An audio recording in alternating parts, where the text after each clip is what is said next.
আমার ব্লগিং ক্যারিয়ারে খাওয়া সব থেকে ভালো বিরিয়ানি খেলাম আজ। বাঙালি বিয়েবাড়ি ভিডিও কিন্তু আমার চ্যানেলে তথা অন্য কোনো চ্যানেলে কিন্তু ইউজুয়ালি আপনারা দেখে থাকবেন। আজকে আপনাদের দেখাবো একটি মুসলিম বিয়েবাড়িতে কি কি ধরনের খাবার ইউজুয়ালি ওনারা মেনুতে রেখেছিলেন। আর ভিডিও শুরুতেই বলে রাখি, জাতি ভেদাভেদ নিয়ে কোনো আজে বাজে কমেন্ট কিন্তু করবেন না প্লিজ। খাবার নিয়ে যদি কোনো বক্তব্য থাকে অবশ্যই করতে পারেন। ভিডিওটা একাই বানিয়েছি, তো একটুখানি ক্যামেরার অ্যাঙ্গেল এদিক ওদিক হলে কিছু মনে করবেন না। এ হলো নাজনীন, আমার একটি ছোট্ট বোন, আমার এক্স স্টুডেন্ট অ্যাকচুয়ালি। মেনলি ওর নিকার যে প্রসেসটা আছে সেটা ক্যামেরা বন্দি করার খুব ইচ্ছা ছিল, কিন্তু বিয়ে খুব রাত্রে থাকায় সেটার পসিবল হয়ে ওঠেনি। সুবিশাল একটা আয়োজন করা হয়েছিল, আর হোয়াইট অ্যান্ড পিঙ্ক বেসে কিন্তু একটা থিম ছিল, বেশ পরিষ্কার পরিচ্ছন্ন, নিট অ্যান্ড ক্লিন একেবারে। স্টার্টিং এ মকটেল কাউন্টার থেকে মকটেল ট্রাই করলাম আমি, ব্লুবেরি, আর আমার এক্স কলিগ ট্রাই করলেন আমপান্না। ঠিকঠাক ছিল।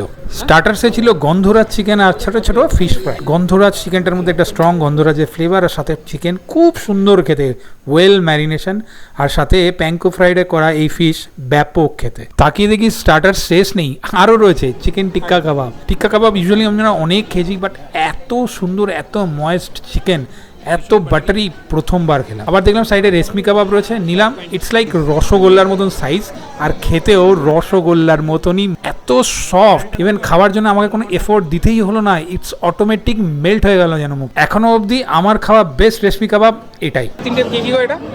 পাপড়ি চাট, দই বড়া, পাপড়ি চাট। একটুখানি পাপড়ি চাট, অল্প অল্প, জাস্ট একটুখানি। That's it, thank you. আর ননভেজ হলে আরও বেশি। এটা কি গো দিদি? এটা ভেজের নিশ্চয়ই? ভিড় নেই মানে ভেজের তো? লাস্ট কাউন্টারে যেটা ভিড় ছিল না, ভেজ স্প্রিং রোল। এবার মুখে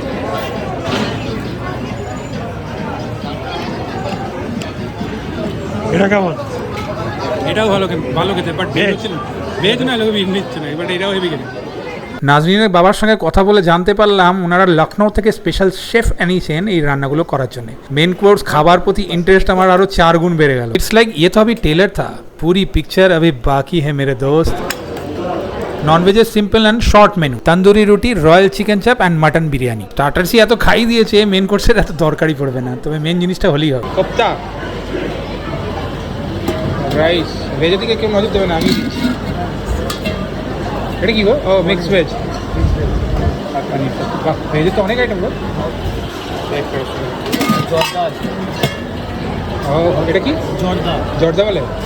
চারিদিকে ব্যারাকপুর স্টাইল এই মশলাদার বিরিয়ানি দেখে দেখে খেতে খেতে এমন একটা অভ্যস্ত হয়ে গেছে যে মশলা ছাড়া বিরিয়ানি দেখলেই মনে হয় না এর মধ্যে টেস্ট নেই। মশলা ছাড়া এত সুন্দর বিরিয়ানিতে ফ্লেভার ইনফিউজ হতে পারে আমার ভাবার বাইরে।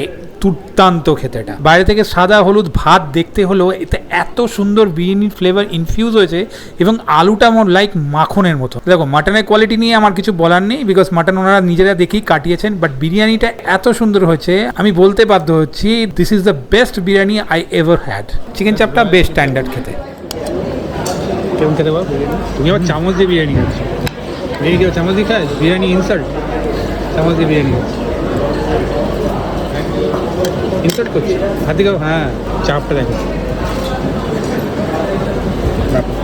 একটু বুরহানিও টেস্ট করলাম। বিরিয়ানি খেতে খেতে বুরহানি মাঝে মাঝে সিপ নিলে বিরিয়ানিটা একটু বেশি মাত্রায় খাওয়া যায় আর কি। শেষ পাতে ছিল বেকড রসগোল্লা, আর সাথে এই জর্দা আমাদের ওই সীতাভোগের মতনই, কিন্তু এর মধ্যে প্রচুর পরিমাণে ঘি, খোয়া, প্রচুর পরিমাণে ড্রাই ফ্রুটস, আর নিকুতি বা পান্তো তোমরা যেটাই বলো ওটা থাকে। খুব মাইল্ড মিষ্টি, খেতে দুর্দান্ত এটা।